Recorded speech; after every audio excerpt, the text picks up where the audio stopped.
வேற வழி இல்லாம இதுக்கு மேலேயும் அம்மா கிட்ட நம்ம காதல மறைக்க வேணான்னு நம்ம விஷயத்த சொல்லிட்டேன். சொல்லிட்டீங்களா? ஆமா, எனக்கு வேற வழி தெரியல. இப்ப கூட சொல்லலன்னா அம்மா எனக்கு பார்த்துருக்க பொண்ணையே கல்யாணம் பண்ணிக்க சொல்லி கம்பல் பண்ணுவாங்க.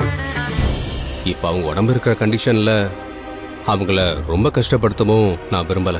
அவங்க ஹார்ட் பேஷண்ட் வேற, எப்போ வேணாலும் என்ன வேணாலும் நடக்கலாம். அதான் நம்ம விஷயத்த அம்மா கிட்ட சொல்லிட்டேன். அப்படியா? என்னை பத்தி எல்லா விஷயத்தையும் சொல்லிட்டீங்களா? நான் பெருசா படிக்காத பொண்ணு, சாதாரண கான்ஸ்டபிள் தான். அதுவும் இப்பதான் கான்ஸ்டபிளா இருக்கேன். என் குடும்பம் வசதி இல்லாத குடும்பம், இப்படி எல்லாத்தையும் சொல்லிட்டீங்களா? எல்லாத்தையும் சொல்லிட்டேன். போச்சு, அப்ப கண்டிப்பா உங்க அம்மா என்ன கல்யாணம் பண்ணிக்க வேண்டான்னு சொல்லிருப்பாங்க.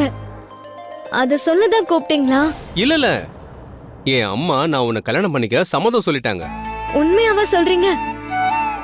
அது எப்படி சார் சொல்லுவாங்க? நீங்க ஒரு டாக்டர், வசதியானவரு.